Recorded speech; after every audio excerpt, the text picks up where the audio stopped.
जाने आलम रहबर साहब, रफ़ी अंसारी साहब, शमीम इकबाल साहब, बिलाल मोमिन साहब, ये ऐसी शख्सियात हैं जिनको मैं बरसों के बाद देख रहा हूँ। और मुझे माफ़ कीजिए, मैं थोड़ा जज्बाती हो रहा हूँ। जाने आलम रहबर, रफ़ी अंसारी, शमीम इकबाल, तकरीबन 45 साल के बाद मुलाकात हो रही है और मैं बड़ा मुश्ताक था, ख्वाहिशमंद था कि इनसे मिलूं, इनको सुनूं। मेरे दिल में इनकी बड़ी कद्र मंजिलत है। आप यकीन मानिए ना मानिए, आज से 45 साल पहले मैं खैरुल इस्लाम से बच्चों को तकरीर मुकाबले में ले जाया करता था, लेकिन इन दोनों शख्सियात ने मुझे कभी सूझने नहीं दिया। हमारे बच्चे कभी भी इनाम नहीं पा सके इनके बच्चों के सामने। उसकी वजह यह है कि मैंने मौलिदीना पूना में शायद बच्चों को ले जाते थे सीरतुन नबी तकरीरी मुकाबले में, तो मैंने बहुत कोशिश की कि मैं बच्चों के लिए तकरीर लिखूं, लेकिन जब लिखने बैठता था तो मजमून हो जाता था। और वो तकरीर लिखने का फ़न, मैंने अपनी किताबों में भी जिक्र किया इसका, तकरीर लिखने का वो फ़न जाने आलम रहबर या रफ़ी अंसारी को ही आता है। मुझको अभी तक नहीं आया, 40 साल में भी नहीं आया। वो बहुत मुश्किल फ़न है। और फिर एक तो तकरीर लिखना और उसके लिए तकरीर के लिए बच्चों को तैयार करना। मैं ज़रा गालिब से हटकर बोलता हूँ, हज़रत ने इतना बोल दिया कि अब मैं जसारत या जुरत नहीं कर सकता। देखिए, ये जो एलोकेशन कंपटीशन होते हैं जिसमें तकरीरी मुकाबले होते हैं, वो बहुत मुश्किल काम है, इसलिए कि एक 50 साल का बुज़ुर्ग तकरीर लिखता है और 10 साल के बच्चे को बयान करना पड़ता है। एक 50-60 साल का सिपाह सालार तकरीर करता है, उससे भी बढ़कर उस बच्चे की तकरीर होती है, इसलिए कि ख़यालात तो इसके होते हैं उस्ताद के, और बयान उस बेचारे मासूम बच्चे को करना पड़ता है। इसलिए एलोकेशन कंपटीशन की तकरीर बहुत मुश्किल होती है। लेकिन ये दोनों हजरात जो है वो उस फ़न से भी वाकिफ़ थे कि बच्चे को किस तरह तैयार किया जाए, कैसे अल्फाज इस्तेमाल किए जाएं। और मैं मजमूई तौर पर सहाफ़ी था, इसलिए तकरीर लिखना भी चाहता तो नहीं लिख सकता था। कभी अदारिया हो जाता था, कभी कॉलम हो जाता था, कभी तबसरा हो जाता था, तकरीर नहीं हो पाती थी और अभी तक भी नहीं हुई। इमारत तक कॉलम गिर जाता है। हाँ, तकरीर अच्छी कर रहे हैं तो नहीं लिख पाता। दूसरी एक ख़ास बात कि ये जो रफ़ी अंसारी साहब हैं, मुझसे सीनियर हैं, जल्दी रिटायर हो गए शायद मेरे से पहले। हाँ,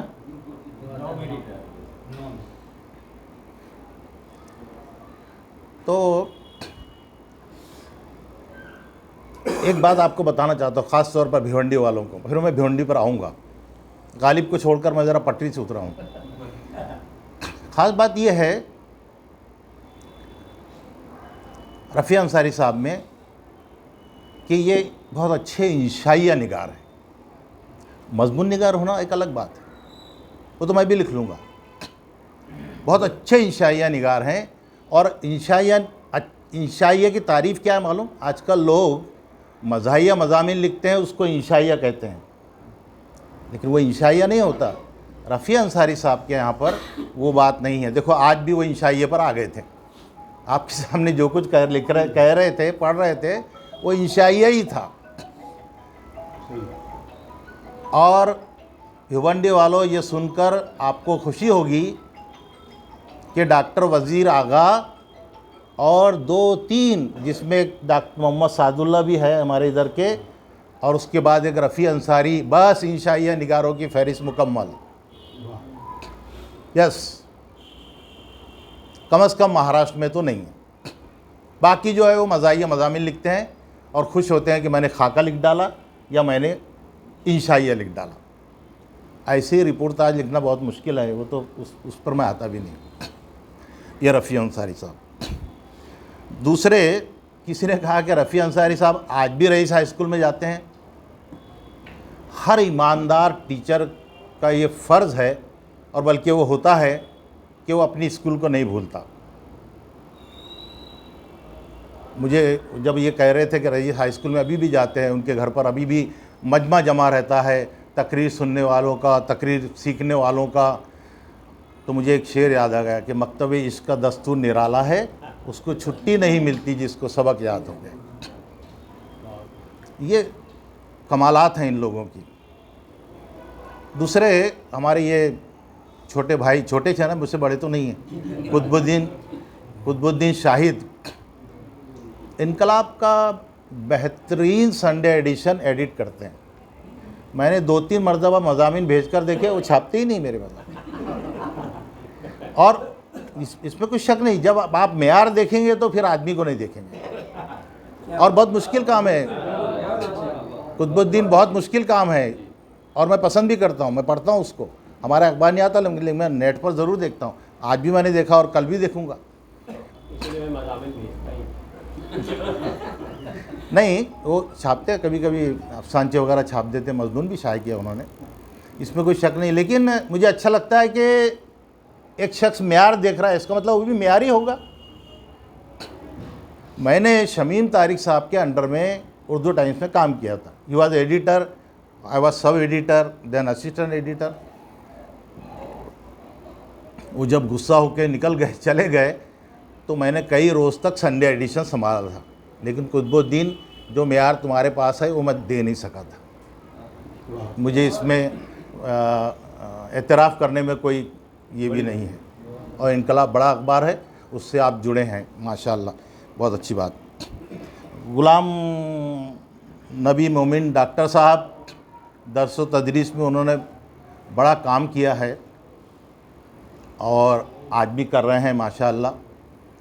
तो मुझे मालूम हुआ कि ये सब महानुभाव जमा होने वाले हैं, तो मैंने कहा कि चलो इस्तेफ़ादा करो। और मैंने सचमुच मलिक सर से कहा था कि सर मैं एज ए सामे आना चाहता हूँ। इस कदर बामकसद ये मजलिस है या नशिस्त है कि इसमें सामे की हैसियत भी आए तो आप दामन भर के यहाँ से जाओगे।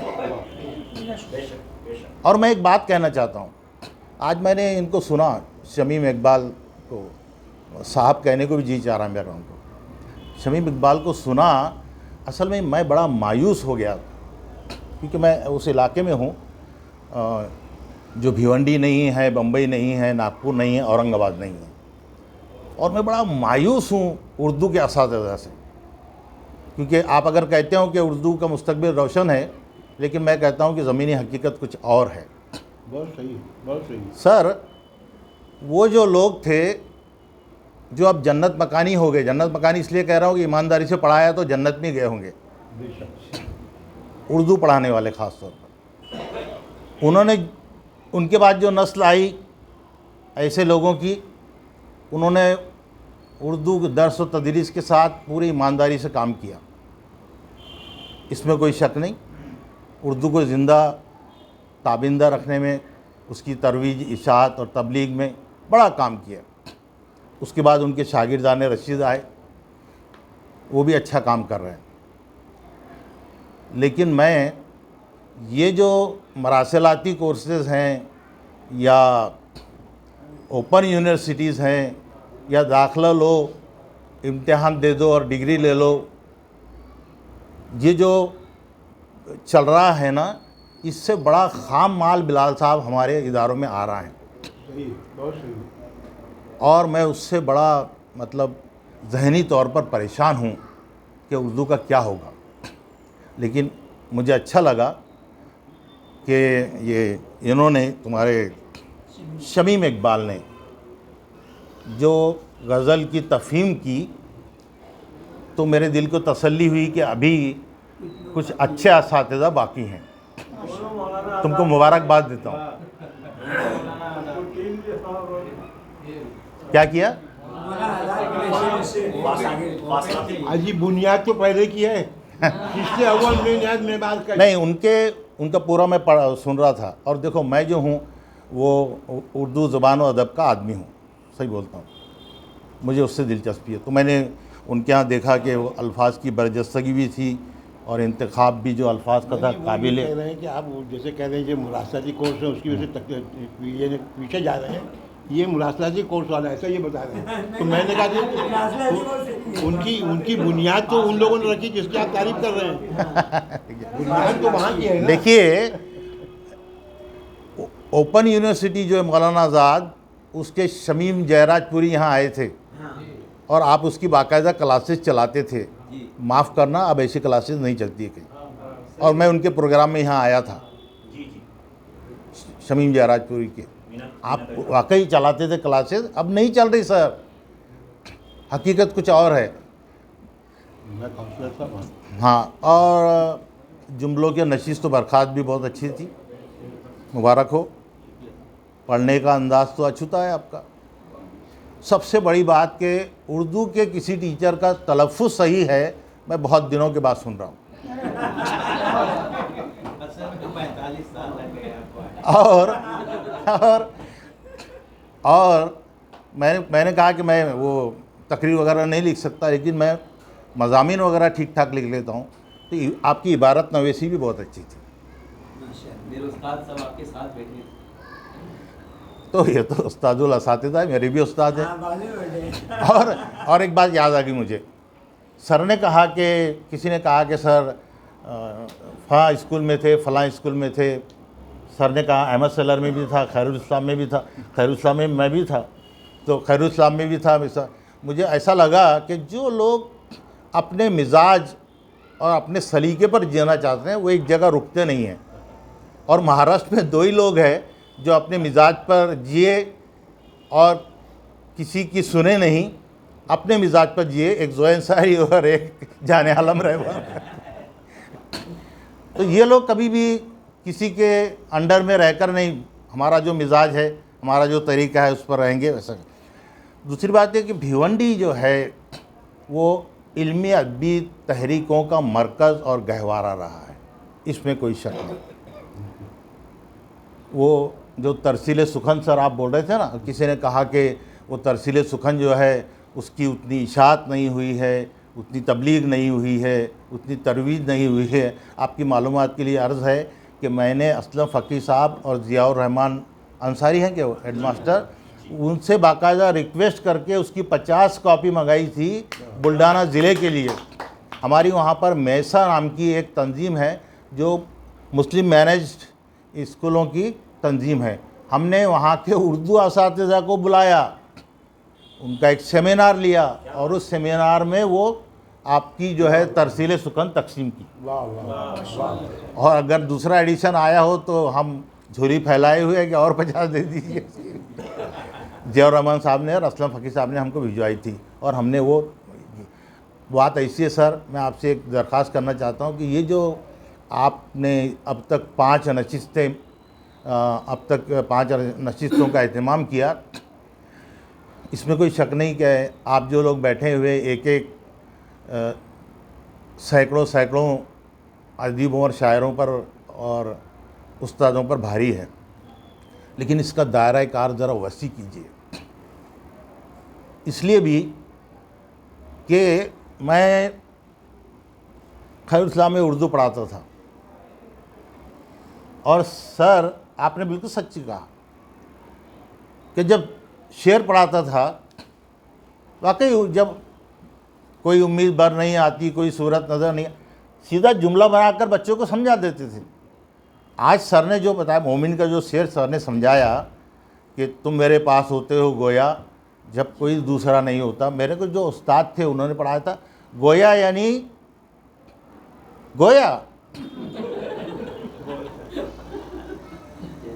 और सर सारे अशार न्यू न्यू न्यू गोल घुमा घुमा के पेश करते हैं। एक शेर तो ऐसा था, मैंने अपने उस्ताद से कहा कि सर ये जो शेर है मुझे समझ में नहीं आ रहा गालिब का, और ये तो गालिब का अंदाज़ है सर, गालिब के अंदाज पर बोलना शुरू कर दूँ तो फिर बोलते रहूँगा। मैंने मजनू पे लड़कपन में असद संग उठाया था कि सर याद आया। मैंने अपने उस्ताद से पूछा, नहीं इससे उससे, इत्तेफाक से मेरे गांव में एक गालिब का बड़ा हाँ प्रस्तार था। मैंने उससे पूछा तो उसने बताया कि ये देखो ये है गालिब, और उसने सही शेर मुझे बताया। और ये बोले गालिब का ये अंदाज़ है कि लड़कपन में भी उसको इसका शूर था, संग उठाया तो उसको सर याद आ गया, मेरे सर पर भी पत्थर आ सकते हैं। यही तो गालिब है। और गालिब इतना अजीमुल मर्तबा शायर है, हज़रत ने तो सब बयान कर दिया, बोलने की ज़रूरत नहीं।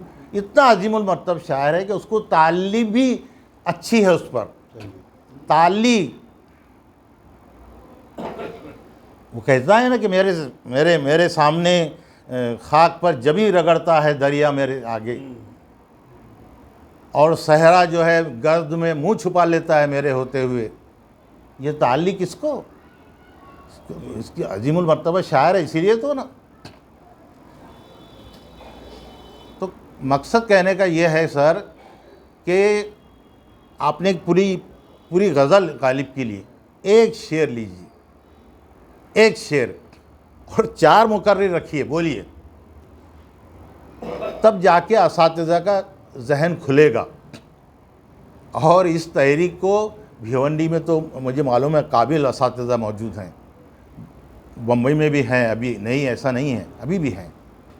लेकिन कुतुबुद्दीन, ये जो बड़े और छोटे शहर हैं या देहात हैं, वहाँ जो MA BEd अब आ रहे हैं, मैंने 20 साल से जो असातिज़ा सर उर्दू पढ़ा रहे थे, अकोला में ऐसे 2000 बच्चे और 300 असातिज़ा के सामने मुझे तकरीर करनी थी उर्दू पर।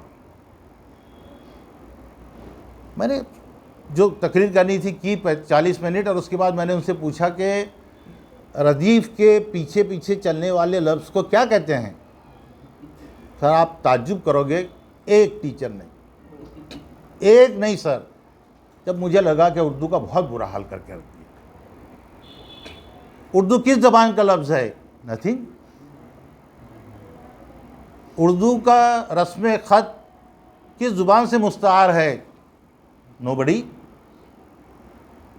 तो सर जो भी उर्दू पढ़ाई जाएगी या पढ़ाई जा रही है, मैं आपकी भिवंडी का जिक्र नहीं करता, भिवंडी तो माशाल्लाह बहुत अच्छा, जहाँ शमीम इकबाल है वहाँ कहने की बात ही नहीं।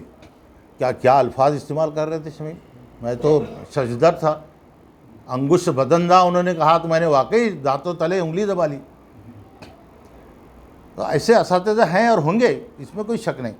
वो देखो ना अब्दुल मलिक, वो मलिक सर की अदबी खिदमात पर मैंने लिखा तो मज़ा आ गया। लेकिन इस तहरीक को आगे बढ़ाइए, बहुत ज़रूरत है सर उसकी, बहुत ज़रूरत है। बहुत खाम, जिसको रॉ मटेरियल आप कहते हैं ना, वो आ गया है स्कूलों में, BEd कॉलेजों में, DEd कॉलेजों में, जब वहाँ ही सीनियर कॉलेज में। सर अब कहाँ मोई रज़ा हैं, अब कहाँ यूनुस अगास्कर हैं, अब कहाँ अब्दुल सत्तार अलवी हैं, अब कहाँ इस्मत जावेद हैं? नहीं, नो नथिंग। या तो बेचारे सिदार गए, या तो रिटायर हो गए, या तो उनके जो शागिर्द थे वो आए, वो भी पढ़ा के चले गए। अब जो है वो कुछ नहीं है सर। उर्दू के लिए दुआ करने की ज़रूरत है। उर्दू के लिए मैंने अफसानचे कुज़े लिखा है, अफसानचे साहब, उसमें सबसे आखिर में एक अफसानचा लिखा है, वो मैं आपको बताता हूँ। मैंने उसका उन्वान दिया डिग्री, और मैंने उसमें अपना दिल का दर्द निकाल के रख दिया, और उस लिखा मैंने कि डोनेशन दिया, दाखला लिया, इम्तिहान दिया, डिग्री मिल गई। डिग्री बताकर मुलाजिमत मिल गई। डिग्री पलट कर देखा तो पीछे से कोरी थी। इस कदर बुरा हाल है सर कि इस किस्म की नशिस्तों को मज़ीद दायरा इसका बढ़ाकर और सबसे पहले अपने असातिज़ा तक उसको ले जाने की ज़रूरत है ताकि वो हमारे बच्चों को सही मफ़हूम बताए। वरना ये होता है सर कि 20-20 साल, 25-25 साल वो उर्दू पढ़ा चुके होते हैं, लेकिन आज भी उनको आप पूछिए कि उर्दू के इस शेर का क्या मतलब है, वो नहीं बता सकते रफ़ी भाई। वो ज़माने बीत गए। मेरे पास जूनियर कॉलेज में असातिज़ा सर आए, MA BEd क्या करना पड़ा मुझे। मैं जब उनको चेक किया मालूम हुआ कुछ नहीं है, लेकिन MA BEd है तो रखना ज़रूरी है जूनियर कॉलेज में, दूसरा कोई है ही नहीं। रेगुलर से कोई कर नहीं रहा आजकल, रेगुलर से कोई, प्राइवेट कॉलेज में जाने की ज़रूरत नहीं। इम्तिहान में गया, नकल की, पास हो गया, डिग्री मिल गई। पढ़ाते भी नहीं हैं सर। मैं बॉम्बे यूनिवर्सिटी की बात बता रहा हूँ। मेरे 2 बच्चे MA कर चुके हैं,